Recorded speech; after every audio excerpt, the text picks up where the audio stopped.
estamos falando sobre o livro de Apocalipse e hoje é a reunião de número 16. Como nós temos convidados ilustres, eu vou fazer um resumo bem resumido para situar o que a gente está falando, né? Então, quando nós estamos falando sobre o livro de Apocalipse, está escrito aí, e Apocalipse 1 nós já falamos, que é quando Jesus se revela a João como sacerdote. E ele está no meio dos candeeiros. Então lá fala que os candeeiros são as 7 igrejas, que é Apocalipse 2 e 3. Então nós já temos aí uns 3 meses falando só das igrejas, uma por uma. E aqui eu fiz um esqueminha que nós estamos seguindo, porque as 7 cartas das 7 igrejas ela pode ser vista sob 3 aspectos. O aspecto histórico, elas existiram lá no primeiro século, com 7 cidades, onde hoje é a Turquia. Tem um aspecto espiritual, que Jesus está dando um diagnóstico de cada igreja, daquela cidade. Então ele escolheu aquelas 7 cidades para mostrar o diagnóstico espiritual que pode servir para qualquer um de nós. Está escrito para escrever as igrejas, afinal de contas, nós somos igrejas, mesmo de 2000 anos depois, nós podemos encaixar em qualquer uma delas. Podemos ter características de Sardes, de Pérgamo, de Esmirna, e tem um aspecto profético, porque no começo do livro de Apocalipse fala que bem-aventurado é aquele que lê igual os livros dessa profecia. Então Jesus estava fazendo uma profecia do que aconteceria com a igreja depois que ele ressuscitou. Nós temos mais de 2000 anos de história da igreja. Então existia a igreja primitiva, aqui foram os anos que representa cada período. E como é que a gente sabe como representa cada período? Pelo nome, cada igreja tem um significado, e também pelas características de cada igreja. Então a igreja primitiva foi a igreja na época dos apóstolos, Atos dos Apóstolos. Aí quando os apóstolos foram morrendo, no final do primeiro século, aí surgiu a igreja de Éfeso. Agora estou falando profeticamente, que é a igreja que perdeu o primeiro amor. Ela perdeu as características da primitiva, por isso que tem essa escadinha. Ela caiu do padrão de Deus. Aí depois veio a igreja de Esmirna, foi a igreja que durou quase 200 anos, a igreja perseguida pelo Império Romano. Foi do ano 100 ao ano 312.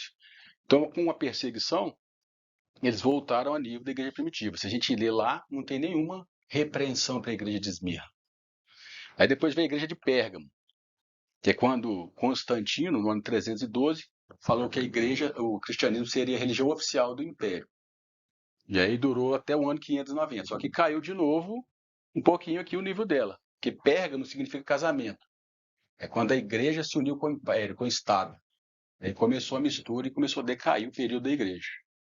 Depois, no ano 590, se instituiu a Igreja Católica Apostólica Romana, que é a igreja de Tiatira. Então, é o nível mais baixo onde está a igreja ali, ó.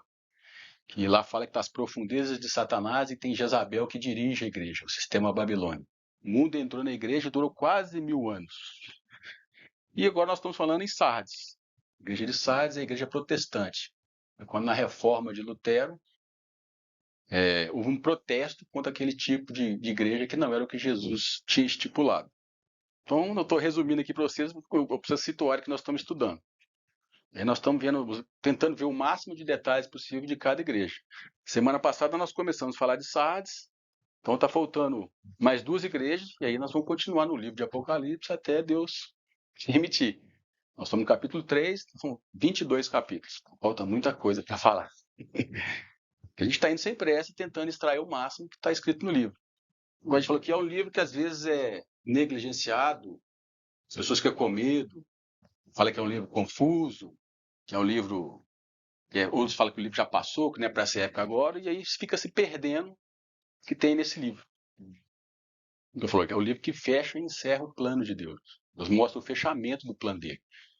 Igual eu falei um dia na escola dominical, e para os mais jovens é fácil. Quando você está vendo um seriado lá no Netflix, você não começa no último episódio, mas tem um episódio que fecha tudo. Por isso que às vezes o livro de Apocalipse parece difícil, porque vai falar de tudo que aconteceu lá atrás e fechar. Então Deus também tem um fechamento do seu plano, que é o reino que vai vir e o novo céu e nova terra. Então nós não vamos ficar aqui nessa terra 2023, 2025, vai ter uma hora que vai encerrar e o Apocalipse tem que tratar disso. Então a gente consegue, através dele, olhar o que aconteceu anteriormente. A gente não fica aqui falando só de fim do mundo, e a gente percorre a Bíblia toda. Então, por isso que nós estamos estudando o livro de Apocalipse e vamos com a graça de Deus, né? Fala igual crente, chegar até o capítulo 22. Isso aqui só para situar os meninos também. Aí, o que tem de padrão em cada igreja? como é que a gente extrai o que está escrito em cada igreja? A gente pega o significado do nome, o período profético, como eu falei, como que Jesus revela. No início de cada carta, Jesus se apresenta de uma maneira a cada igreja. Ele se apresenta para ela de acordo com a necessidade dela, o diagnóstico que Jesus deu para ela, e que é para nós também. E aí tem a condição espiritual, tem pontos positivos e pontos negativos. As únicas duas igrejas que não tem ponto negativo é a Esmirna e a Filadélfia. Nós estamos em Sardes. Então Jesus tem repreensão e advertência, que serve para nós também, e tem a cada carta fecha com uma promessa aos vencedores. Então essa é a radiografia que a gente tira e lê as 7 cartas. Então nós estamos na igreja de Sardes. Vamos ler lá o capítulo 3? Jesus fala que ela é um candeeiro, por isso que tem esse candelabro aí. O candeeiro serve para... Vamos lá, Apocalipse 3.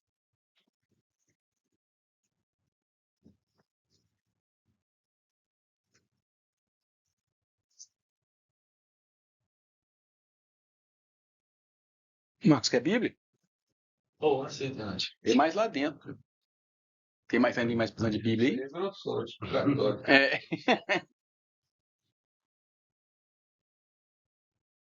Muita Bíblia ali dentro. Apocalipse 3. Ao anjo da igreja em Sardes escreve: Isto diz aquele que tem os 7 Espíritos de Deus e as 7 estrelas. Então é assim que Jesus se apresenta para a igreja de Sardes. Conheço as tuas obras. Tem nomes que vives, mas está morto. Então Jesus tem esse diagnóstico sim, sério para a igreja de Sardes que a gente falou semana passada. Ela só tem nome que vive, mas está morta. Falta vida. Ser vigilante e confirma o restante, que estava para morrer. Porque não tenho achado as tuas obras perfeitas diante do meu Deus. Lembra-te, portanto, do que tens recebido e ouvido, e guarda-o, e arrepende-te. Pois se não vigiares, virei como ladrão, e não saberás a hora que sobre ti virei. Mas também tem em Sardes algumas pessoas que não contaminaram as suas vestes, e comigo andarão vestidas de branco, porquanto são dignas. O que vencer será assim vestido de vestes brancas. De maneira nenhuma riscarei o seu nome do livro da vida. Tem versão aí que fala que de maneira nenhuma apagarei o seu nome do livro da vida. Antes confessarei o seu nome diante de meu Pai e diante dos seus anjos. Quem tem ouvidos, ouça o que o Espírito diz às igrejas. O que eu falei, o que é dito aqui é para todas as igrejas, não é só para Sardes.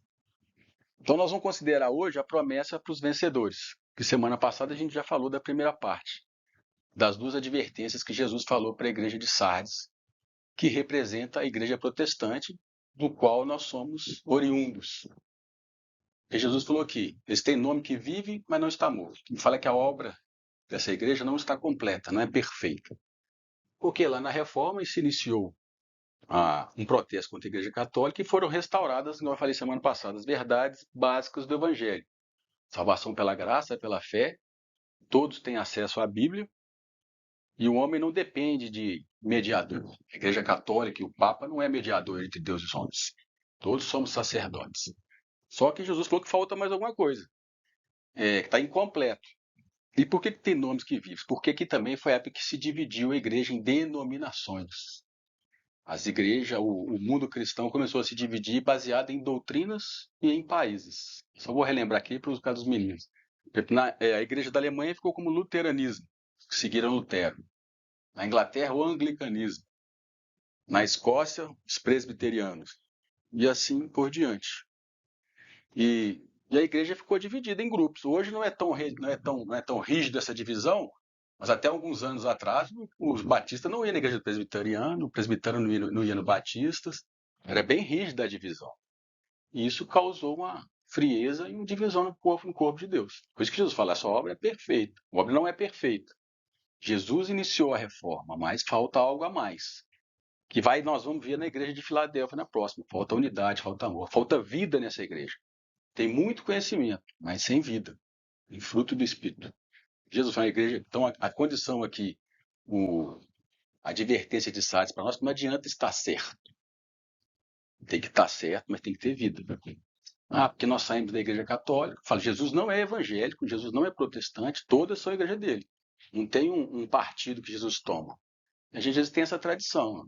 Os católicos lá e nós aqui, nós estamos bem. Não. Nós também precisamos. Aqui não estou eu que estou falando, tá? Aqui tem advertência. Tem nomes que vivem. Ah, são protestantes, né? Saíram, não adoram a Maria mais, mas está faltando vida. E na história aí desde a Reforma, que já tem quase 500 anos, e tive muita coisa acontecer no meio cristão por causa dessa divisão, essa frisa. Então Jesus tem essa advertência para ela, nós vimos semana passada. Então nós vamos. Hã? Você comentou semana passada que teve época que aqui no Brasil tinha esse negócio de matar a pessoa porque ela ia em outra igreja. Não, esteve na idade, um pouco depois da Reforma. Os presbiterianos perseguiram muito os batistas, porque o presbiteriano, eles batizavam criança, que era uma prática da Igreja Católica. Eles herdaram isso. E aí os batistas disseram, não, mas para batizar alguém tem que crer primeiro. E aí eles se levantaram e foram dividindo de acordo com a doutrina. E teve perseguição dos protestantes escoceses ou presbiterianos contra muito batista de matar igual a Igreja Católica perseguiu. Se a gente lê na história, tem várias. A coisa era mais rígida. Então só mudou, às vezes, o nome. Não é católico, agora é protestante, mas com as mesmas práticas.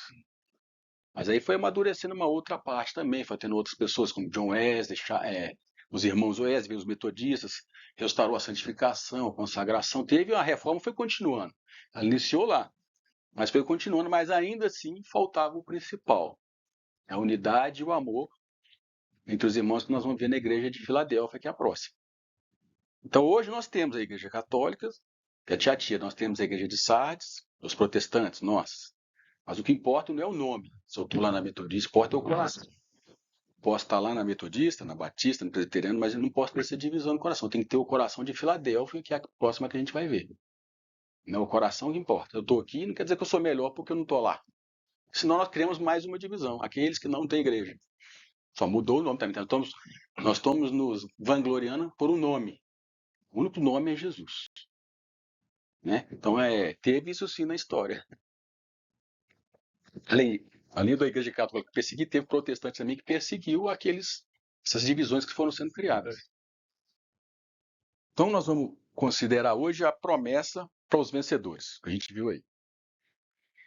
Então, em falar o que vencer. Então, é condicional.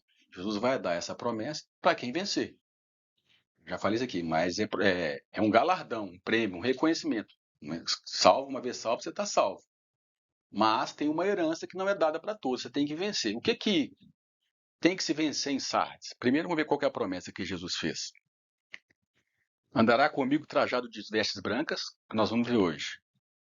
Fala que de modo algum riscarei o seu nome do livro da vida. Esse é um versículo difícil, dá margem para outras interpretações. Ainda que a gente não consiga ter uma visão satisfatória, ele pode ser tudo, de menos que você perde a salvação. Porque tem os arminianos, que surgiu também na Reforma, que se levantaram contra os calvinistas. Eles pensam que se pode perder a salvação. Você tem que lutar, se esforçar para manter salvo. Aí eu falo assim, quanto? 10 pecados? 99? Quanto que você tem que manter para manter salvo? Você não está falando de salvação, está falando da herança do rei. Mas isso surgiu, essa coisa de perder a salvação, veio também da reforma, dos protestantes. Não tinha essa expressão. Que os calvinistas falavam que Deus escolhe uns para ser salvo, outros não. E aí veio os arminianos, não, isso não existe. Você pode perder a salvação, depende de você manter salvo. Aí, por isso que tem essa expressão, esse versículo é muito usado pelos arminianistas. E outra promessa que Jesus faz para os vencedores é: confessarei diante de meu Pai e diante dos seus anjos o seu nome. Então nós vamos ver aí o que significa cada uma dessas promessas para o vencedor. Então, dentro da igreja existe o vencedor e o não vencedor. Vai ter um tratamento diferente quando Jesus voltar. Que é condicional, é algo que vencer. E o que a igreja de Sardes, né, quem tem o coração de Sardes, precisa de vencer? É a morte. É a divisão que nós vimos aqui. Por que a morte? Porque tem nome que vive, mas está morto. Nós vemos o que é essa morte, que tipo de morte é essa que está dentro da igreja, o que Jesus falou. Vamos relembrar o que a gente falou semana passada, 1 Coríntios 3.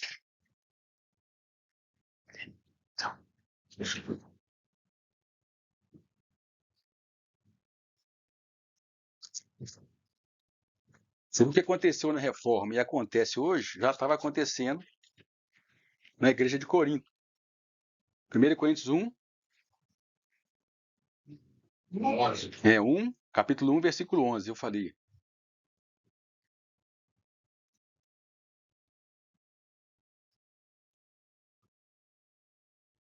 Então, Paulo falando aos Coríntios, fala assim: pois a respeito de vós, irmãos meus, fui informado pelos de família de Cloé que há contenda entre vós. Não há rixas, brigas. Que rixa que é essa? Quero dizer com isto que cada um de vós diz: eu sou de Paulo, ou eu de Apolo, ou eu de Cefas, ou eu de Cristo. Será que Cristo está dividido? Foi Paulo crucificado por amor de vós?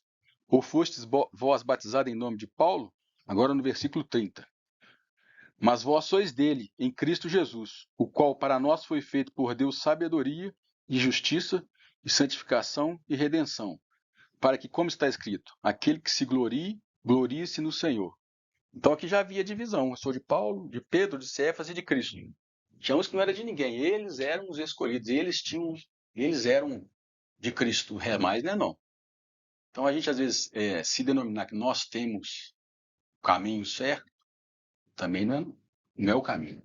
Se Deus te deu uma luz, um entendimento que os outros não têm, não é para você se vangloriar ou levantar essa bandeira. É apenas para você manifestar e você ser um meio para que Deus possa te usar para que os outros vejam o que você viu. Humildade e mansidão. Porque uma grande dificuldade para o cristão é que a bênção de Deus que a gente não dá, conhecimento, a revelação, pode ser um perigo para nós. Quando Lúcifer foi na queda dele, em Ezequiel 28, fala que Deus fez uma lamentação sobre ele, lamentação sobre o rei de Tiro. E fala que a iniquidade dele subiu por causa da sua formosura. Então aquilo que ele viu, Deus que deu para ele, o estado que ele deu, ele se envaideceu para aquilo que Deus... A bênção de Deus pode ser uma pedra de tropeço para nós. Nós vemos isso na vida de Paulo. Que ele falou que aquilo que Deus me deu um espinho na carne para que não ensoberbecesse pelas revelações que me foi dado. Isso que a Bíblia fala, aquele que é muito dado, muito é cobrado. Há um conhecimento, revelação que Deus nos dá para a gente ser o meio, com humildade e mansidão. Aí que você tem que se colocar na posição de... Sim. Pode falar. Então, tipo assim, eu tô vendo um estudo aqui que é muito bacana sobre isso, que é tipo assim, que fala as características, enfim, aprofunda em cada igreja, sobre os erros, né, a correção de Deus, enfim. Tá falando aqui que, isso que você tinha falado, né, dá pra gente pecar com as direções, tipo assim, no sentido de... Pode soberbecer, né? Exatamente, de fazer as coisas certas, mas pelo motivo errado. Isso. Porque os homens veem as obras, mas é o Senhor do nosso coração, né? Então, às vezes a gente até faz, mas a integridade do nosso coração não está direcionada. É bom você falar isso, porque tem às vezes um jargão no nosso meio, não importa o que eu estou fazendo, mas nas coisas de Deus o fim não justifica os meios. Deus quer ver sim os meios que é. De onde que está vindo isso? Está vindo do seu coração, está vindo do Espírito Santo ou está vindo de você mesmo? Ainda que você tenha boa intenção. Boa intenção para Deus não vale. É o que nós vamos falar aqui. Sobre a morte. Então, o que a igreja de Sardes tem que vencer é a morte. E a divisão, que causa a divisão. Então, o que é a morte? Fala assim, que alguns não contaminaram suas vestes. Vamos pegar as vestes aqui, como nós vamos ver, vai falar de sacerdócio, da noiva, pecado. Então vamos ver uma ordem que os levitas, que eram os sacerdócios lá no Velho Testamento, tinham para a gente entender o que é a morte. Está lá em Levítico, capítulo 21.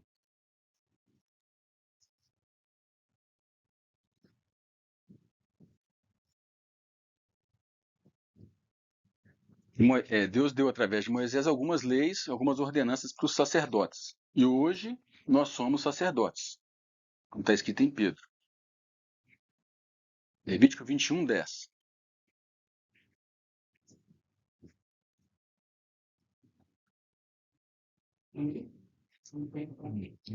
Aí, depois de Êxodo. O Arthurzão tá abrindo a Bíblia mais rápido que eu, Renato. 21, 10. O Arthurzão é fera aqui. Hoje tá dormindo não, né, Arthur? Ainda não, né? Ah, então tá ligado.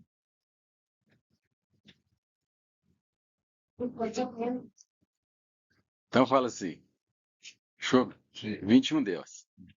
Aquele que é sumo sacerdote entre seus irmãos, sobre cuja cabeça foi derramado o óleo da unção e que foi consagrado para vestir as vestes sagradas, não descobrirá a cabeça, nem rasgará a sua vestidura. E não se chegará a cadáver algum, nem sequer por causa de seu pai ou de sua mãe se contaminará. Tem uma versão que fala, não tocará nada morto. Um sacerdote, no Velho Testamento, não podia tocar no cadáver, que tem o significado e o contexto lá. E trazendo para o significado espiritual, nós somos os sacerdotes, não podemos tocar nada morto. Porque é o que a igreja, não podemos contaminar nossas vestes com a morte. O que é a morte? É o velho homem, o Adão. A partir do momento que eu faço o caminho no Evangelho, nas coisas de Deus, a partir de mim mesmo, bem intencionado, dos meus sentimentos, do que eu entendo, eu vou contaminar as minhas vestes e vai virar uma obra do homem e provavelmente vai dar divisão. Então, não contaminar as vestes é não deixar o velho homem, o Adão, eu, Renato, aqui dentro, tocar nas coisas espirituais de Deus. Tudo que tem que ser feito nas coisas de Deus tem que ser pelo Espírito Santo. Tudo. A Bíblia fala que sem mim nada podeis. E fala que em mim não habita bem algum. Algum é algum, nenhum. Mas eu estou bem intencionado. Tem que ser pelo Espírito Santo. Nós vamos errar nessa caminhada. Vamos fazer muitas vezes bem intencionado, com impulso, mas a gente tem que ter essa consciência que na caminhada não posso tocar nada morto. O Adão não pode entrar, se interferir nas coisas espirituais. Então, as minhas vestes, que são sacerdotais, na minha caminhada, tem que pedir a Deus discernimento do Espírito Santo. Por isso que eu tenho que ter comunhão com o Espírito Santo para saber para onde que eu tenho que ir. É ele que vai me falar, vai, não vai, fica parado, espera, porque a nossa intenção, a nossa intuição, a nossa ímpeto é fazer as coisas para Deus. Porque fica incomodado, tem que fazer para Deus. Como diz meu pai, Deus não quer que você faça nada, ele quer fazer através de você. E nesse fazer através de você vai acontecer uma comunhão com ele e você vai ser transformado. Um dos motivos, às vezes, de muitas, o estado da igreja estar do jeito que está, é porque trazem coisas, tem muita morte na igreja. Traz, às vezes, a psicologia, a administração, as coisas lá de fora, bem intencionadas. Vão organizar, vão estruturar, mas aí contamina as vestes e causa morte, ausência de vida. E a gente viu semana passada que essa vida é os frutos do Espírito. A natureza de Deus manifesta nos frutos do Espírito. Fala. Então, a morte que tem que ser vencida em Sardes é o meu ego. Porque quando a gente fala da carne e do ego, a gente, quando fala em carne, quando a gente cresceu na igreja, sempre leva para o lado moral. Aí eu não posso beber, relacionamento errado com mulher, com homem, não posso mentir. Mas não é só o lado moral. Quando fala carne, fala de mim mesmo, meu ego. Tudo que vem de mim mesmo. O que é a minha alma, meu ego? São as emoções, os sentimentos. São emoções, o intelecto e a vontade. A vontade, ela está sujeita ao que eu sinto, emoções, e ao que eu entendo, intelecto. Esses têm que ficar sujeitos ao Espírito Santo. Para a minha vontade alinhar com a vontade de Deus, o meu intelecto, o que eu entendo, nós estamos fazendo aqui, tem que ser renovado. E minhas emoções, como eu reajo às coisas, que a gente chama de personalidade, meu gênio, tem que ser alinhada pelo Espírito Santo. O intelecto, eu acredito que ele é mudado pela água. Estamos renovando aqui. Agora as emoções, só o fogo. Para mudar nosso ego, vai só os fogo. Por isso que Jesus falou, você vai ser batizado com água e com fogo. O fogo é as circunstâncias que Deus nos leva para quebrar esse gênio, que a gente fala, eu sou assim, eu nasci assim. Não, você tem que morrer. Que aí minha vontade vai poder alinhar a vontade do Pai. Não é uma coisa automática. Eu vou obedecer a Deus porque eu quero, porque eu estou afim. Não obedece, não. Não obedece mesmo. Pedro achou que obedeceria e negou Jesus 3 vezes. Aí teve que ser quebrantado. Então, né, vamos descer que eu acho que encaixa muito aquele ponto. Fala, combati o bom combate, preservei a fé, né? Aí a coroa está me preservando. Combater o bom combate é combater tudo isso aí. E daí preservar a fé. Nada do morto. A fé é só do vivo. Só do Espírito Santo. Porque não há fé, você não é do Espírito Santo. Então, combater o bom combate e preservar a fé é o que nos resta. que nos compete. É a nossa maior batalha. As pessoas gostam da guerra espiritual, achando que é lá em cima. A maior batalha é aqui dentro. Está escrito em Gálatas: o espírito milita contra a carne milita contra o espírito. Os dois se opõem para que não fazeis a vontade um do outro. Essa é a maior guerra que está aí dentro. Esse é o bom combate que nós temos que fazer, não contaminar as vestes. Também, aqui no estudo, está escrito em Efésios 2, né, que fala assim, Pode ler. 8, vocês são salvos pela graça, no meio da fé. Isso não vem de vocês, é uma dádiva de Deus. Não é uma recompensa pela prática de boas obras, para que ninguém venha a se orgulhar. Então você vê que Deus deixa bem claro aí nessa passagem que tudo que tem de bom na gente não é nosso. É Deus que nos concede. Então a gente não tem por que se orgulhar. Isso mesmo. Como tinha falado no outro versículo lá de Coríntios, se for para a gente se orgulhar, que a gente se orgulhe Em Cristo, né? Se eu alcancei uma maturidade, alguma mudança, não foi porque eu estudei muito, porque não. Porque Deus trabalhou em mim, pela sua misericórdia, e ai de mim, tem muita responsabilidade com aquilo que ele fez de mim. O peso é grande. Como lá no começo do estudo a gente falou sobre os sacerdotes, eles tiveram o peso de carregar a arca, é uma responsabilidade de carregar o testemunho, aquilo que Deus te deu. Diz que eles foram primeiro no Rio Jordão, essas lições. Eles ficam pensando, né, que tudo, quando acontece uma situação, é porque então é o inimigo que não quer, não sei o quê. Quando você falou das outras emoções do intelecto, como que o intelecto também anda junto com as emoções? Porque se eu não estou aprendendo, não estou ligado na palavra, como que eu vou ter o discernimento daquilo que é a vontade de Deus para que eu possa deixar ele trabalhar e não ficar pensando só que é o inimigo? E se ele trabalhando no ego para que a gente possa dar certeza. Não tem jeito de separar os três, né? Vontade, emoções e intelecto. O inimigo usa aquilo que está aí. Porque lá no Jardim do Éden, Deus falou com ele: do pó alimentarás todos os dias da tua vida. O pó é a carne.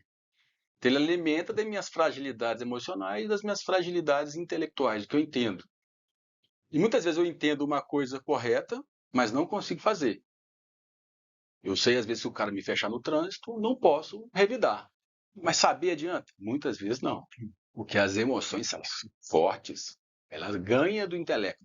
Então, para eu decidir, só um exemplo, para eu decidir, não basta só o intelecto. As emoções, os sentimentos também têm que ser trabalhadas. E essas aí demandam um pouquinho mais de tempo e de circunstâncias. Vários Pode falar. Fala comigo que eu gosto muito, mas é que, igual você falou, é muito difícil da gente controlar. O exemplo que você deu, né, no cara do trânsito, né? Ah, me fechou, eu vou lá, vou fechar ele também. Mas tem um versículo que eu gosto muito, que fala que Deus ele não vai permitir que venha nenhuma tentação sobre nós que nós não temos. Isso acontece justamente por causa da graça, a graça não é apenas perdoadora. Existe essa palavra? Existe. Não é só de perdoar. Ela também veio para nos capacitar a obedecer. Isso. E aí, quando a gente obedece, que a gente recebe a unção. E como já foi falado antes aí com ele, com você, a unção é justamente um poder do Espírito Santo que cai sobre a nossa vida para nos capacitar a fazer aquilo que a gente não pode fazer com a força do nosso próprio braço. Então é por isso que o Evangelho fala, né, que Deus ele vai trabalhar na nossa fraqueza. Porque aquilo que a gente é fraco, que a gente não consegue fazer com a nossa própria força, ele pode derramar a unção. Então, quando a gente se sente autossuficiente, quando a gente é orgulhoso e tudo mais, igual talvez da igreja a gente sai, sentindo aqui com toda essa competitividade, então pensava, eu sou melhor que cada denominação. Então, é um orgulho, né? Tipo, você só é suficiente, não precisa dele. Deus não estava, até estava, né? Mas talvez não como queria, ele não estava agindo ali. Porque essa autossuficiência não permitia que a unção entrasse. Porque se não estava precisando ser capacitado em nada, para que ia derramar unção?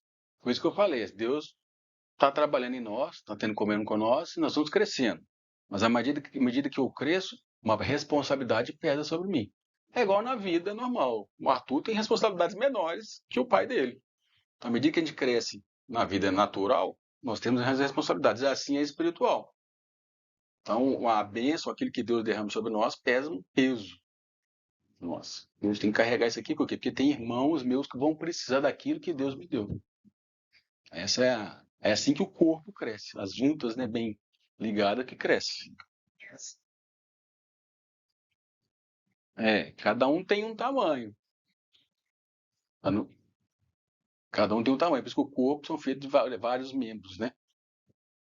E assim, acredito que essa responsabilidade que vem sobre a gente, né, ela é grande. A gente tem que reconhecer o tamanho dessa responsabilidade, mas eu acho que a gente não tem que levar ela como um peso, sabe? Não. Porque eu acho que alguma hora, se ficar levando isso como peso na nossa vida, eu acho que alguma hora vai ser um empecilho para o Espírito Santo agir na nossa vida, sabe?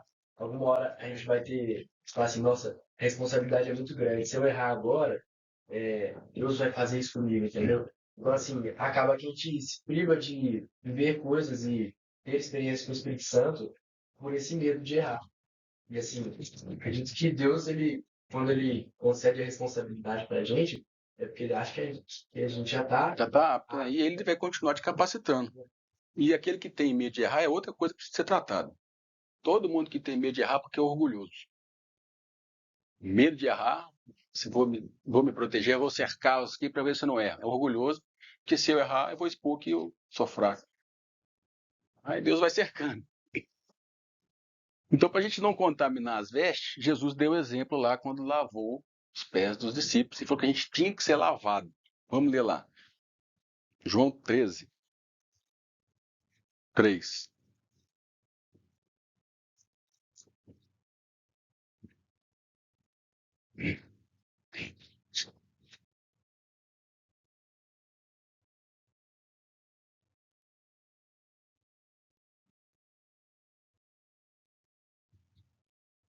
João 13, 3. Jesus, sabendo que o Pai lhe entregara tudo nas mãos e que viera de Deus e para Deus voltava, levantou-se da ceia, tirou o manto e, tomando uma toalha, cingiu-se. Depois deitou água na bacia e começou a lavar os pés dos discípulos e enxaguá-los com a toalha com que estava cingido. Chegou, pois, a Simão Pedro e lhe disse: Senhor, lava-me os pés a mim? Respondeu-lhe Jesus: O que eu faço, tu não sabes agora, mas depois entenderás. Tomou-lhe Pedro: Nunca me lavarás os pés. Replicou-lhe Jesus: Se eu não te lavar, não tem partes comigo. Então até aí tá bom. Então nós já fomos lavados pelo sangue de Jesus. Um dia fomos lavados, mas os pés mostram a nossa caminhada que precisa continuar sendo lavada. E se essa lavagem, essa limpeza não for completa, Jesus não tem parte com ele. Parte de quê e aonde? Conforme a gente já tem falado aqui, nós vamos mais para aquele parte no sacerdócio e no reino milenar. Parte com alguma coisa que Jesus vai fazer quando ele voltar. Porque deles nós já somos, mas a gente tem algo a mais que não é só ser salvo, como a gente tem falado aqui várias vezes. Tem um ministério, que nós vamos ver aqui quando ele voltar no milênio dele, para os vencedores. Então, para eu chegar lá e ter parte com aquilo que ele vai exercer aqui, eu tenho que ser lavado.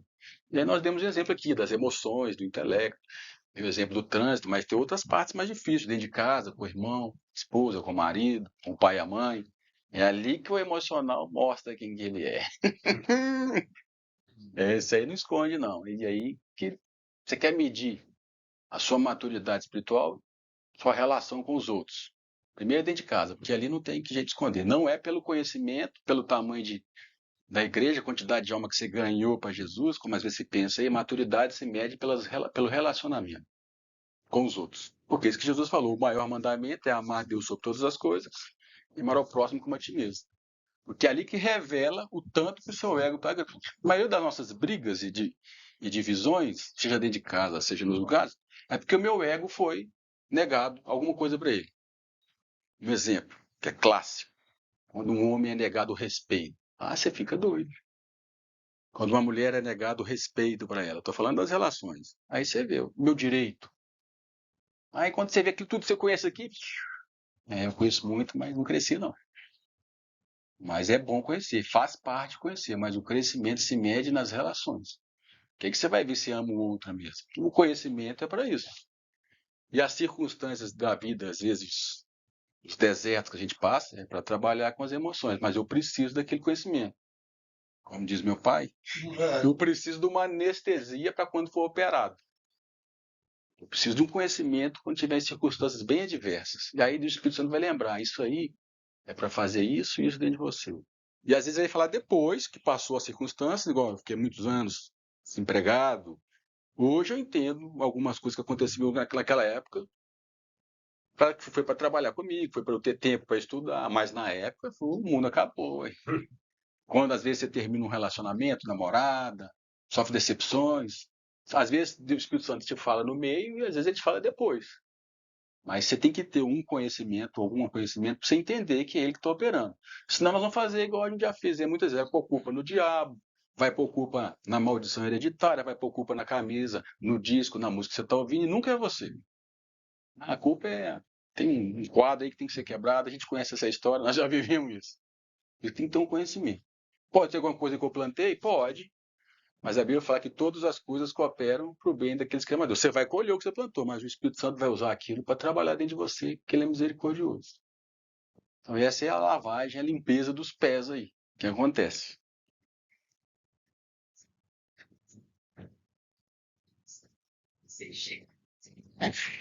Egito, Em Canaã. Deserto. Entre o Egito e Canaã tem um deserto. Quente, calor, de serpentes, escorpiões, mas também tem uma nuvem nos guiando, igual a gente fez no estudo no semestre passado. Nós estamos no meio da viagem, estamos no deserto. Mas não estamos sozinhos.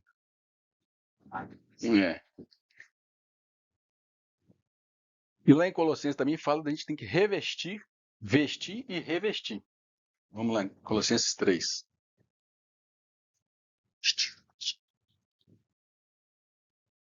Estamos falando aqui das vestes. Colossenses 3, 5.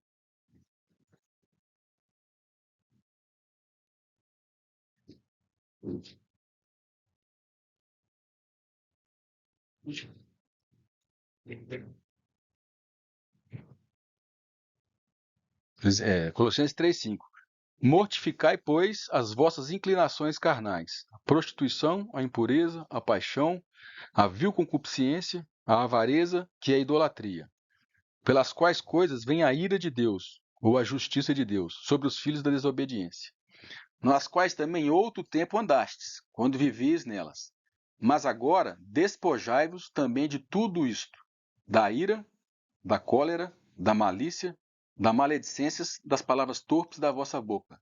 Não mintais uns aos outros, pois já vos despistes do velho homem, com os seus feitos, e vos revestistes do novo, que se renova para o pleno conhecimento, segundo a imagem daquele que o criou.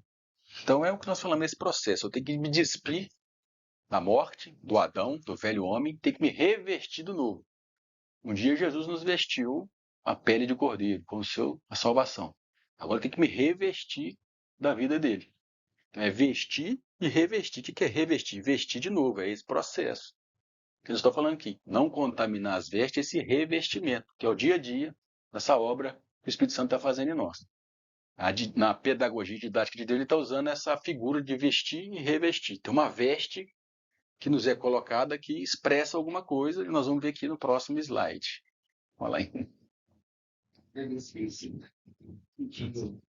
O versículo está lá em Efésios 4, 4, ele também fala que eu vou se revestir. Deixa eu achar aqui. Na minha vida, ele fala assim, a se deixar renovar o espírito em perfeito, e a se revestir da nova natureza, criada segundo Deus, com justiça e retidão, procedentes da verdade.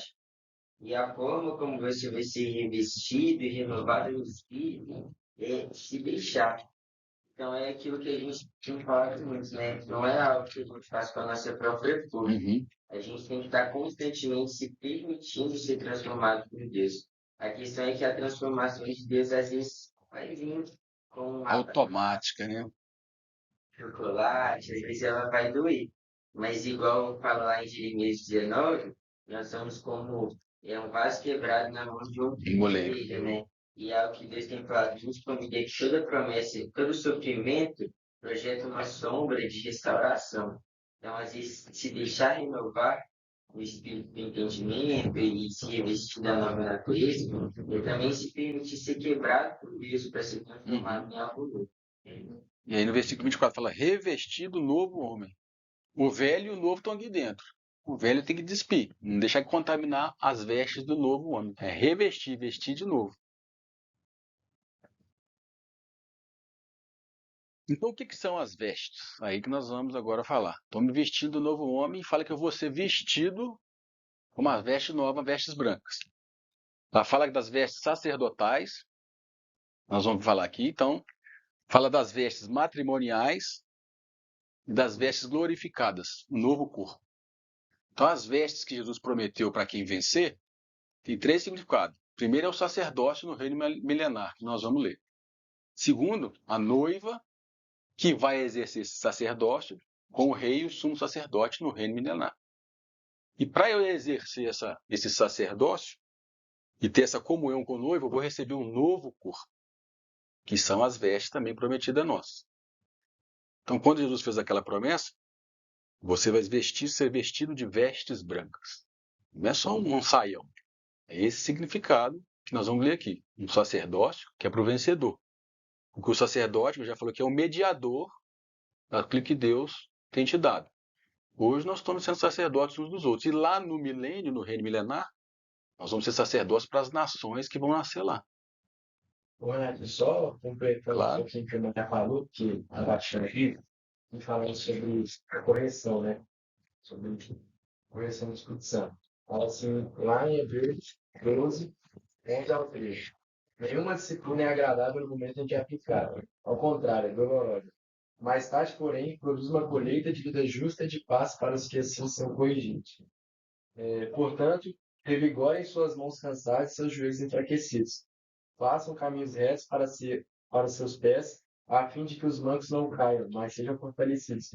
Então, que mostra também que, tipo assim, nossos caminhos podem ser, podem influenciar na caminhada de outras pessoas também, sabe? Sim. Então, assim, à medida que a gente se fortalece, o Espírito Santo flui na nossa vida, as outras pessoas também são influenciadas. E isso é importante quando a gente vai falar de evangelizar, de pregar o evangelho para outras pessoas.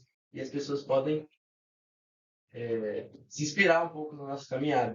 Isso também é importante, né? Na hora das pessoas verem Jesus na gente, né? Verem as ações do Espírito Santo na nossa vida. O método de Deus é pessoas.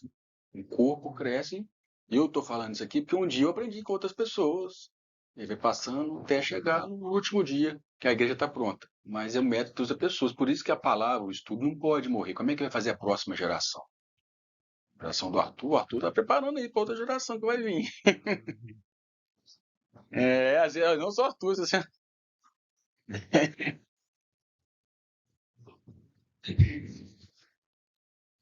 Então, vamos ler aqui 2 Coríntios, que fala sobre isso que nós vamos ser revestidos quando Jesus voltar. 2 Coríntios 5.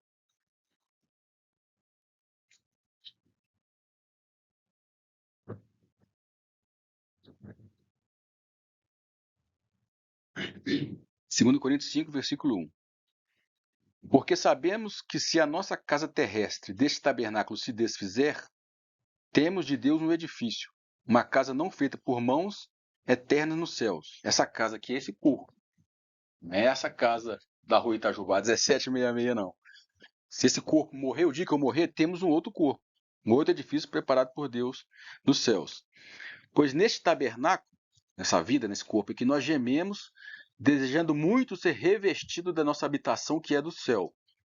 Se é que, então tem uma condição, estando vestidos, não formos achados nus. Porque, na verdade, nós, o que estamos neste tabernáculo, gememos oprimidos, porque não queremos ser despidos, mas sim revestidos, as vestes aí, para que o mortal seja absorvido pela vida. Ora, quem para isto mesmo nos preparou foi Deus, o qual nos deu como penhor o Espírito. Então aí Paulo está fazendo essa comparativa, que esse corpo aqui, essa casa, quando se desfizer, tem uma preparada para nós nos céus, um corpo espiritual. que essas vestes que Jesus está prometendo aqui para a igreja de Sardes. Porque hoje eu expresso quem eu sou através desse corpo. Não falei da vontade, das emoções, do intelecto? Eu expresso ela pelos 5 sentidos. Falo, escuto, ouço, reajo. Só que hoje eu tenho 2 naturezas dentro de mim. Então, o que Jesus está fazendo dentro de nós precisa de um outro corpo para se revelar de maneira perfeita. Então, para esses, Jesus tem um corpo glorificado, a gente já leu aqui em 1 Coríntios 15. Então, eu estou preparando esse nova casa, esse corpo, de acordo com a vida que eu estou conduzindo agora. O meu corpo lá, a minha expressão lá no reino, na eternidade, depende do que eu estou fazendo aqui. A gente herdou de Sardes, que é tudo automático. Eu aceitei Jesus, vou para o céu, chupar uva e tocar harpa. Isso aqui não. A gente sempre brinca assim, não é só isso não. Tem o reino e tem... Nós somos feitos para ser sacerdotes e reis. Então não é só para não ir para o inferno. Sacerdote é para mediar alguma coisa para alguém e rei é para governar sobre alguma coisa. Como a gente já viu na igreja de Tiatira, que aquele que vencer vai ter dado poder, autoridade sobre as nações. Que nações? Quando Jesus voltar, então vai ter uma continuidade, vai ter um milênio. Só estou relembrando aqui para a turma que meio longe. Isso que você falou aí do medo de ir para o inferno. Eu acho que esse é um dos principais motivos que a igreja vem se esfriando ultimamente, sabe? Porque o medo de ir para o inferno está sendo maior que o amor por Jesus para ir para o céu, entendeu? Eu acredito que são os grandes motivos que a igreja vai esfriando. E assim, sabe, à medida que a igreja vai esfriando, vai dando brecha, né? Satanás vai aproveitando as brechas que a gente vai dando para ele. Então, isso é um motivo de vigiar mesmo, sabe? Entregar o medo nas mãos do Senhor e realmente, tipo assim, pedir, sabe? Às vezes a gente não vai estar com o coração muito confortável, mas a gente tem o Espírito Santo. Então a gente tem que estar buscando, sabe? Clamando ao Senhor, Deus, eu amo o Senhor, sabe? E acho que assim, quanto mais a gente fala, mais a gente atrai para nossa vida, sabe? A gente fala, a gente atrai para nossa vida. Então, quando a gente declara isso, a gente pode estar trazendo bênçãos para nossa vida e entregando mesmo nas mãos do Senhor. Aí,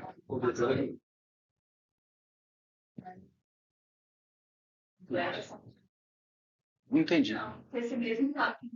É bem tranquilo, porque a gente pode estar falando, mas preocupação. Então a gente tem que estar com mais cuidado. Às vezes, o falar não tá no coração, então a gente tem que ter esse cuidado.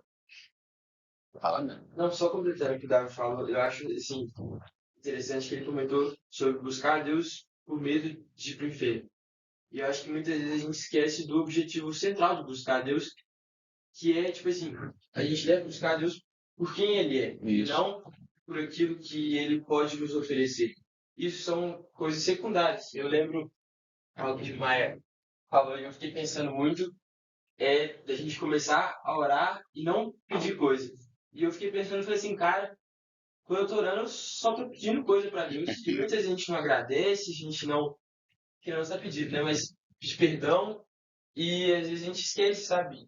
Que Deus é suficiente na nossa vida e que a gente tem que buscar Ele por quem Ele é e se contentar. Se Ele não quiser dar nada pra gente, a gente tem que estar contente por causa disso. Isso. Porque é um processo, né? Na nossa imaturidade espiritual, a gente relaciona com Deus muito a si mesmo, por medo e querer bens. Mas Deus vai nos amadurecendo para que a gente relacione com Ele pelo que Ele é. É um processo mesmo, por amor. E o medo, às vezes o medo tem aí seu tipo inferno, outros medos no meio da igreja, às vezes por causa do tipo de mensagem que é pregado também. Que o medo é a matéria-prima do diabo. Quando Adão pecou, o primeiro sentimento que ele teve, quando Jesus falou, eu tive medo porque estava nu. Adão, onde estás? Tive medo. Esse sentimento não existe. Então, o medo é a raiz de todos os outros sentimentos, emoções. O medo é um lugar, uma coisa a ser estudado. Eu acho que, igual o Davi falou, a gente tem que parar de ter um pouco de medo do inferno e ter um pouco mais de temor de Deus. Porque eu acho que, às vezes, na minha geração, principalmente, falta um pouco de temor por Deus. Lá em Jeremias mesmo, Deus fala, meio que Jeremias, né? Onde está o temor? Para onde é que foi o temor? Porque eu acho que, às vezes, a gente tem que ter um pouco de temor, não no sentido de ter medo de Deus, né? mas no sentido de entender a soberania dele. É.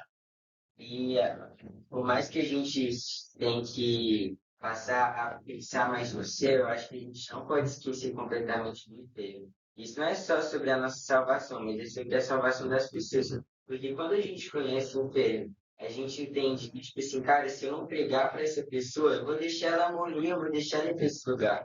Então a gente não tem que pensar no inferno como um medo da nossa salvação. Ah, se eu não procurar Jesus, eu vou ir para o inferno. Mas sim no sentido de, se eu não apresentar Jesus, essa pessoa vai para o inferno. E tem que amar, tem que ter tanta compaixão por ela, a ponto de desejar vê-la no céu. É. Ah, Só completando, eu acho que também é uma troca de leis que a gente precisa fazer. Porque muitas vezes a gente se relaciona com Deus achando que ele é um gênio da lâmpada. é isso. Que a gente pede tudo e ele vai dar pra gente. Só que não, porque ele já deu tudo pra gente. Então é trocar a nossa visão de Deus, que em vez de ser um servente nosso, ele é tudo. E a gente vive para ir por amor, por gratidão, amor, no geral. Falei? E assim, tem uma frase que eu vi um dia que é muito legal, que fala assim, o diabo sabe que o inferno não é atrativo, então ele faz com que o caminho até o inferno seja atrativo. Então, se a gente mostra que a gente teme, se a gente mostra que a gente está com medo, as pessoas não vão sentir uma firmeza no que a gente está falando quando a gente for falar de Jesus. Porque quando a gente fala do inferno, assim, hoje em dia as pessoas ficam muito, nossa, o inferno. Mas assim, essas pessoas, às vezes, potencializam muito o que Satanás faz, sabe? E elas esquecem do que Deus pode fazer e do que ele já fez, né? Então, assim, acredito que essa frase resume bem É. esse assunto que a gente está. Mas a questão aí é a visão que a gente tem do nosso Pai. A visão que você tem de Deus é como você vai relacionar com Ele. E a visão errada se chama idolatria. Criei uma imagem de Deus que não é a que Ele é idolatria. Você pode criar uma imagem de Deus, um Deus severo, se por qualquer erro vai te mandar para o inferno. Deus carrasco. Aí você cresce com esse medo. Ou pode, às vezes é o que vem, às vezes, nas mensagens dentro das igrejas. Então você pode pintar um Deus que vem aqui para satisfazer suas necessidades e corrigir sua vida. Deus vai fazer sua vida ficar boa. Emprego, trabalho, dinheiro, emoções, autoestima. Aí também você vai relacionar com Deus e como é que eu vou? Então, é nessa caminhada eu tenho que amadurecer e ver quem Deus é mesmo e relacionar com Ele, quem Ele realmente é. Porque na verdade Ele criou o mundo e mandou Jesus para ser conhecido. Eu só posso conhecer Deus como Ele é através de Jesus e depende da nossa relação diária com Ele. Deixa eu completando rapidão, isso que você falou tem muito a ver com aquele versículo, né, de conhecer a verdade, É verdade que nos libertar. de certa forma, essa liberdade vem, tipo assim, a gente vai nos libertar porque a gente está preso a uma maneira de pensar, né? Há várias maneiras de pensar. E quando a gente conhece a verdade, gosta de conhecer verdadeiramente quem Deus é e aquilo que Ele tem para a gente, né? De certa forma, a gente é liberto daquilo que a gente está preso. E é um processo. Conhecereis a verdade, ela nos libertará. Né? É uma coisa automática.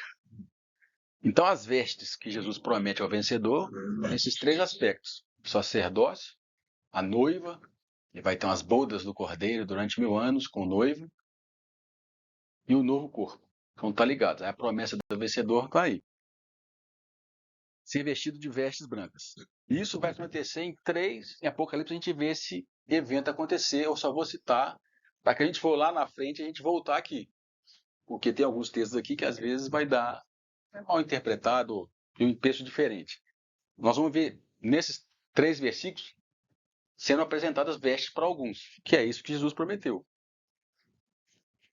Aí quando a gente chegar nessas partes, a gente fala com mais detalhes, só para mostrar que realmente está acontecendo aí para frente o Apocalipse. Apocalipse 6, versículo 9, que é quando abre o 5º selo. Quando abriu o 5º selo, vi debaixo do altar as almas dos que tinham sido mortos por causa da palavra de Deus e por causa do testemunho que deram. E clamaram com grande voz, dizendo: Até quando, ó soberano, santo e verdadeiro, não julgas e vingas o nosso sangue dos que habitam sobre a terra? E foram dadas a cada um deles compridas vestes brancas. E foi-lhes dito que repousasse ainda por um pouco de tempo, até que se completasse o número de seus conservos e seus irmãos, que haviam de ser mortos, como também eles o foram. Então vai ter um grupo que vai ser vestido primeiro, mas vai ter que esperar um pouquinho. Só estou a citar, quando a gente chegar aqui a gente cita, a gente vê que grupo que é esse. Agora no 19, capítulo 19, versículo 7.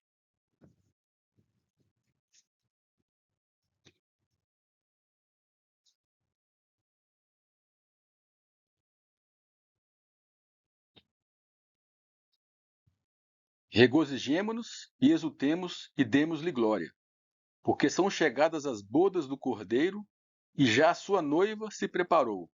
E foi-lhe permitido, ou foi-lhe dado, vestir de linho fino, resplandecente e puro, pois o linho fino são as obras justas dos santos. Então o vencedor de Sardes, aquele grupo lá, e a noiva, é o mesmo tipo de pessoa, é o mesmo salvo aqui. E agora no 26, capítulo 20, versículo 6.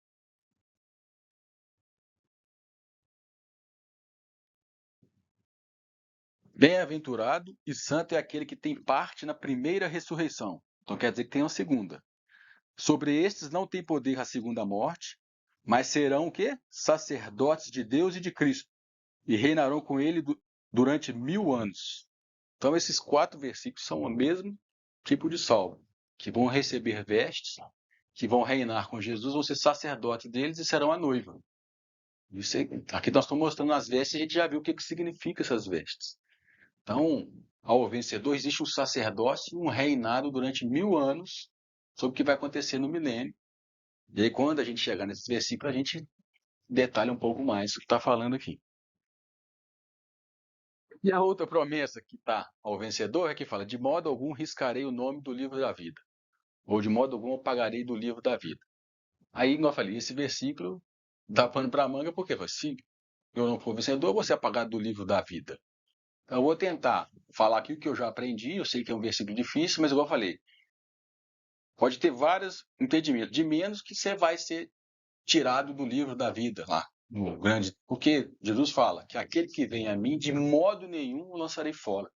Quando a gente nasceu de novo, assim, todos nós nascemos de novo. Nós somos gerados. E Deus não abandona, filho. Deus não aborta, filho. Você pode ser um filho rebelde, pode ser um filho ruim, ele vai te disciplinar, mas te abandonar, nem o ser humano faz isso. Como é que o próprio Deus vai fazer? Por isso que essa questão de perder a salvação não cabe. A salvação é pela graça. Agora, o reinar, o sacerdócio, aí depende sim do meu caminhada com Cristo. Então, assim, esse versículo tem a ver com o livro da vida, com o que vai acontecer no reino milenar. Eu vou tentar tirar um pouquinho da confusão, mas tem a ver com isso. Aí na Bíblia existem vários livros. Nós estamos no Apocalipse 20, fala aqui no... Aproveitar aí, nós estamos aqui no 20:11. Que é o juízo final, que é depois do milênio, que é o acerto final de contas. Apocalipse 20:11. E vi um grande trono branco, e o que estava sentado sobre ele, de cuja presença fugiram a terra e o céu, e não foi achado lugar para eles. E vi os mortos, grandes e pequenos, em pé diante do trono. E abriram-se uns livros, e abriu-se outro livro, que é o da vida. E os mortos foram julgados pelas coisas que estavam escritas nos livros, segundo as suas obras. Então tem vários livros no céu. Um deles é o livro da vida, que é o livro dos viventes. O que é o livro dos viventes? É o livro dos vivos. Lá em Êxodo, eu vou citar aqui para a gente adiantar. Quando o povo se rebelou contra Deus lá no deserto, Deus falou que ia destruir o povo e que ia continuar a jornada de Israel só com Moisés. E aí Deus faz uma oração: Deus, não faz isso não, senão me risca do livro dos viventes. Aí Moisés não estava pedindo para Deus tirar ele do livro da vida. Deus fala assim: me mata também se você for matar o povo, do livro dos vivos. Risca meu nome aí também, eu não vou ser mais vivo, foi apagado. Então tem esse livro dos viventes, está lá em Êxodo. O livro dos vivos, as pessoas que estão vivas. É lá no céu. Morri, eu sou, não está vivo mais não. Isso que Moisés falou lá. Tem o livro da verdade, que está escrito em Daniel, quando o anjo aparece para ele. Estou falando de alguns livros que existem lá na Bíblia, lá nos céus, né? Que o anjo falou assim: vou te falar o que está escrito no livro da verdade. Daniel 12. Isso. Foi revelando que ia acontecer muitas coisas no Apocalipse. Uns chamam o livro de Daniel o Apocalipse do Velho Testamento. Tem muita profecia do fim. Tem o livro dos nossos dias, que é a oração de Davi. Esse eu vou ler porque eu gosto desse salmo aí. Salmo 139.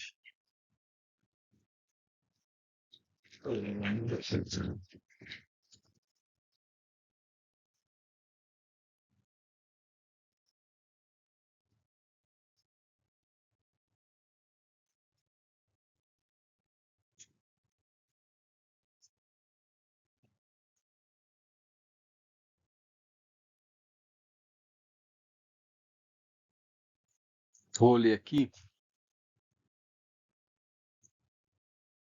A partir do 13. 139, 13. Pois tu formaste os meus rins, e entreteceste-me no ventre da minha mãe. Eu te louvarei, porque de um modo tão admirável e maravilhoso fui formado. Maravilhosas são as tuas obras, e minha alma o sabe muito bem. Os meus ossos não te foram encobertos, quando no oculto fui formado, e esmeradamente tecido nas profundezas da terra.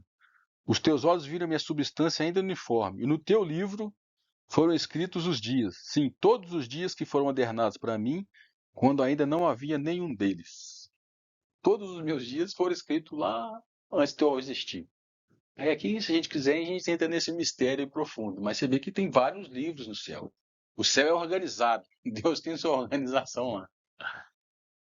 Tem o livro da vida, no Salmo 69 fala também, a gente viu aqui, e tem o livro da vida do Cordeiro. Então por isso que eu coloquei essa distinção. Que quando tem esse versículo aí da promessa de Sardes, não riscarei, não apagarei o seu nome do livro da vida. O contexto que eu já vi falar que é como se aquele que não for vencedor, Deus foi lá e marcasse o seu nome, igual grifar. Esse aqui não vai entrar no reino. É um borrão, um grifo que Jesus faz no livro. Igual quando você entra na escola, lá na sua classe, seu nome está lá na lista de alunos da classe. Mas tem os aprovados, que é uma outra lista. Então, o contexto que eu já vi, o entendimento é isso. Quando fala pagar do livro da vida, para o reino, você vai ser apagado. Porque a igreja, nós temos 3 esferas. Nós temos a esfera agora, natural, estamos sendo preparados como igreja. E a igreja do qual vai ser tirada a noiva, vai vir a era do reino milenar. E depois da eternidade. Então, antes da eternidade, meu nome vai ser achado lá, mas ele pode ser achado marcado ou sem estar marcado. A explicação que eu já vi, que eu entendo, é por aí. Marcado, marcou. E se não venceu, as vestes estão contaminadas, então vai ser marcado, riscado. Não vai reinar. Mas aí, quando abrisse os livros lá no milênio, o seu nome foi achado lá. Fala, bem-aventurado aquele que foi achado no livro da vida. Foi achado. Então, você não perde a ação, mas você pode perder o reino milenar, o sacerdócio. Esse ser riscado aí, apagado, é nesse sentido. Porque existe uma diferença entre a vida entrar em mim e eu entrar na vida. Que é o próximo slide. A vida entrou em mim. Nós nascemos de novo. Agora eu tenho que entrar na esfera da vida. O ambiente de Deus, a natureza de Deus. É o que aí nós vamos ver que Jesus faz essa relação de entrar na vida com o reino lá na história do rico. E está lá, hein? Espera aí. Mas antes eu vou ler o Esdras. Que é o exemplo que a gente fez aqui é o paralelo com Esdras e a reforma. Que Esdras também fez uma reforma, porque o povo de Israel estava cativo na Babilônia. E ele também restaurou primeiro o altar, que corresponde ao que Lutero fez a salvação pela graça, restaurou a cruz. Esdras leu a lei, que a lei não era lida mais, Lutero restaurou a Bíblia para todos. E também restaurou os sacerdotes. Esdras trouxe todos os sacerdotes e Lutero falou também que não depende de mediador, não depende do Papa para a gente ter um relacionamento com Deus. Então existe um paralelo que aconteceu com o povo de Israel com a igreja. E lá no capítulo 2 tem dois versículos interessantes que cabem da gente estar falando aqui. Esdras 2.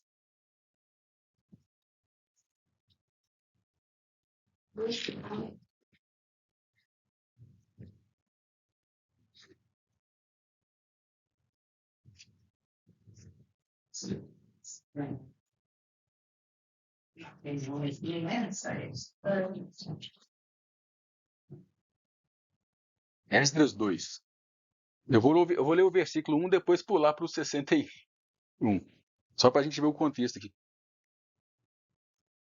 Então, quando o Ciro, né, permitiu que eles voltassem do cativeiro da Babilônia para reconstruir o templo, aí Esdras vai fazer a lista de quem voltou. Você lembra que a gente falou semana passada, né? Do quase 1 milhão do cativeiro na Babilônia, só 50 mil quiseram voltar. Isto é uma mensagem para nós. Quem quer voltar do cativeiro da Babilônia para mexer com o templo, mexer com a igreja, restaurar? Já estou aqui estabelecido na Babilônia, já aprendi o idioma deles, que é o aramaico. É uma figura que a gente está com as nossas vidas aqui bem reservada, mas vou envolver com outros irmãos que ainda precisam de ser restaurados. Fazer reunião nada não, só tem tanta coisa para fazer sexta-feira, né? Então, uma figura também. Poucos quiseram voltar do cativeiro para restaurar o templo depois de Jerusalém. Então foram só 50 mil. Aqui ele vai fazer uma lista.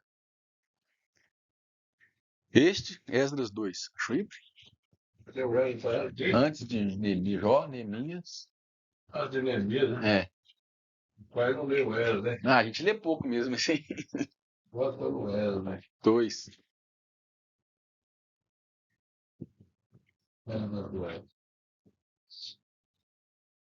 Ele vai listar aqueles que animaram sair do cativeiro. Estes são os filhos da província que subiram do cativeiro, dentre os exilados, a quem Nabucodonosor, rei da Babilônia, tinha levado para a Babilônia. E eles ficaram 70 anos lá. E que voltaram para Jerusalém e para Judá, cada um para a sua cidade. Aí tem a lista, né? Não vou ler esses nomes todos aí. No versículo 61. E dos filhos dos sacerdotes, os filhos de Abaías, os filhos de Acós, os filhos de Barzilai, que tomou mulher das filhas de Barzilai, o Gileadita, que foi chamado do seu nome. Estes procuraram o seu registro entre os que estavam arrolados nas genealogias, mas não foi encontrado, pelo que por imundos foram excluídos do sacerdócio. Então, um paralelo, que aquele que o nome for marcado, riscado, vai ser excluído do sacerdócio no milênio. Foi procurado e não foi achado. E por isso que no próximo versículo, na próxima promessa, Jesus fala que vai confessar diante do meu Pai dos anjos. Confessar o quê? Que esse foi trabalhado, esse está apto para exercer comigo o sacerdócio e o reino. Então lá em Esdras, ele procurou, alguns sacerdotes procurou o nome na genealogia e não foi encontrado, foi apagado do sacerdócio, porque foram imundos. E aqui não tem que estar com as vestes limpas. É impressionante como é que o paralelo do Velho Testamento da Igreja de Israel encaixa perfeitamente. Agora, alguns foram excluídos do sacerdócio, não da filiação para com o Pai. Filho, você é da eternidade. Se a gente acha que os cortados da videira perdeu a salvação. Mas não. Perdeu a comunhão, perdeu a vida, né? Cortou o galho da videira, percebe. A vida vem pela raiz, né? Vem pela seiva.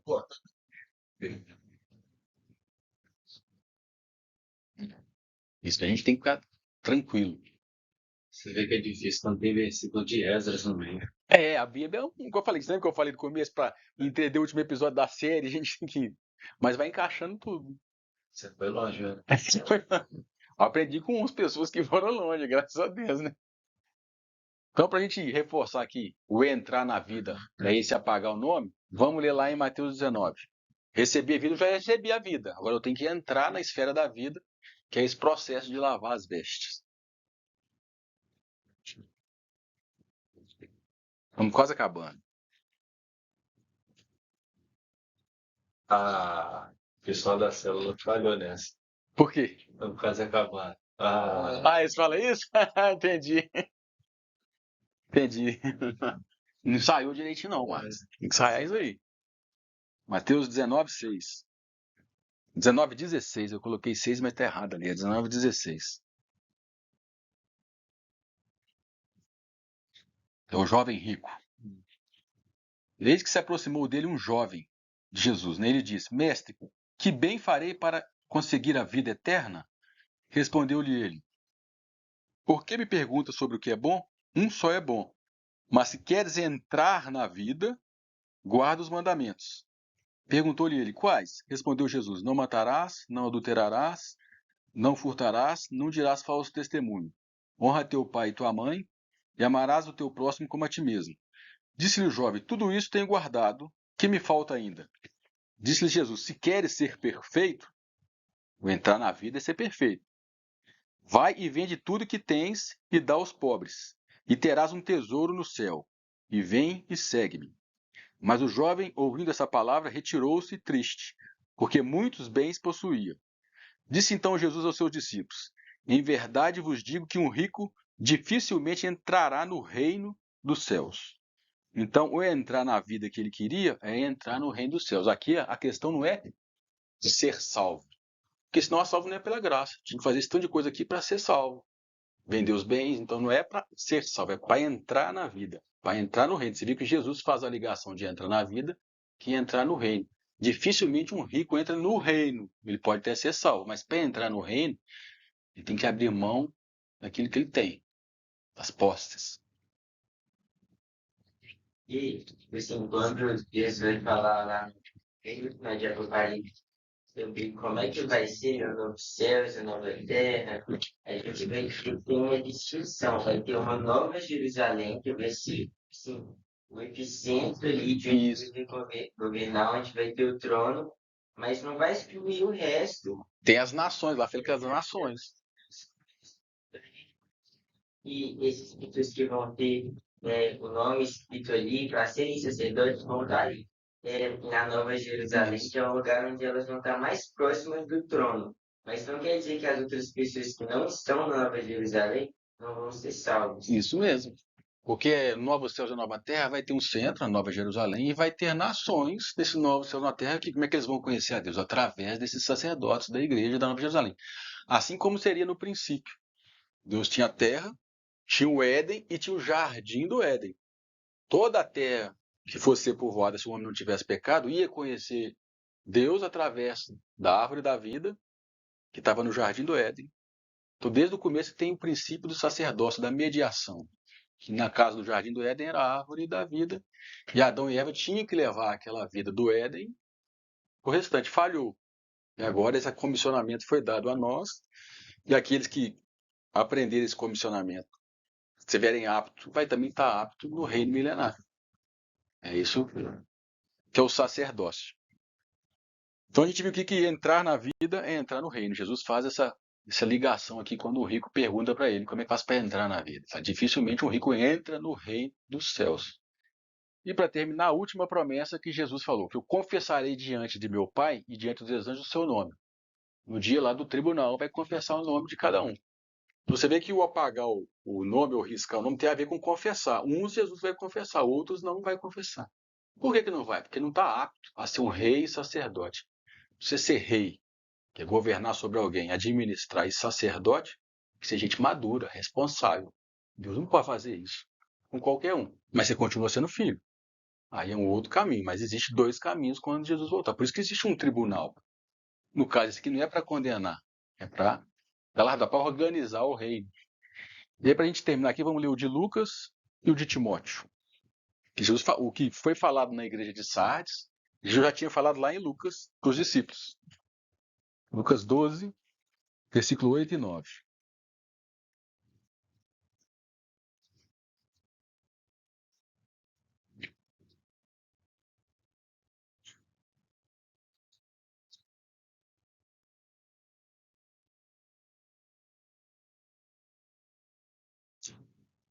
Jesus falou assim: E digo-vos que todo aquele que me confessar diante dos homens, também o Filho do Homem o confessará diante dos anjos de Deus.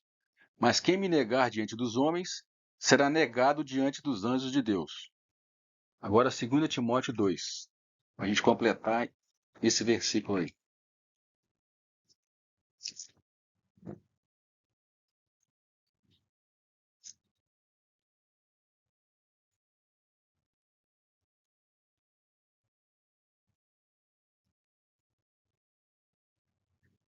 2:11.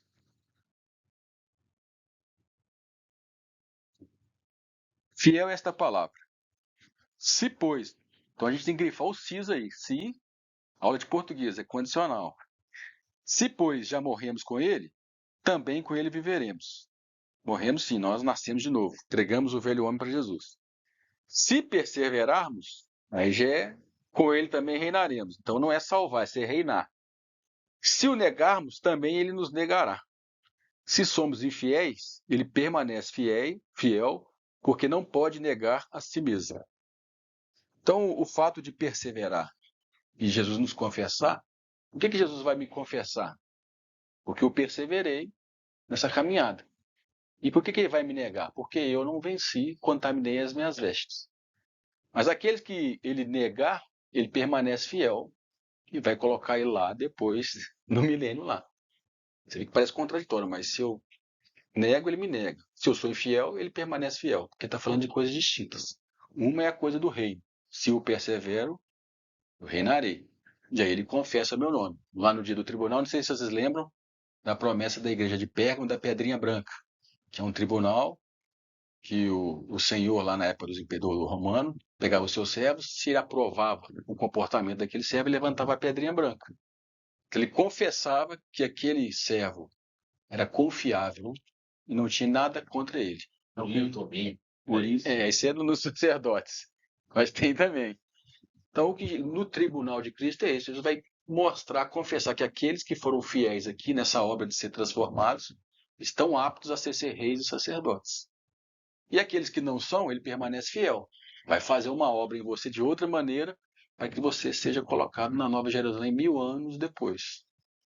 Então, o desafio de Sardes é vencer a morte. O nosso ego, que ele é muito sutil, cheio de boas intenções, mas tem que vencer ele, porque ele causa divisão.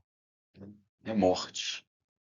E o nosso desafio é a próxima igreja ser Filadélfia. Porque se Sardes foi uma reação a Tiatira, os protestantes foram uma reação à igreja católica, Filadélfia foi uma reação do que faltava em Sardes. Que as obras que estavam nela, falou, é incompletas. Faltava alguma coisa. Tem nome que vive, mas está morto. Aí Filadélfia é o padrão que Deus espera de todos nós. Então, o coração de Filadélfia. Então é isto. Comamos, mas vai lá.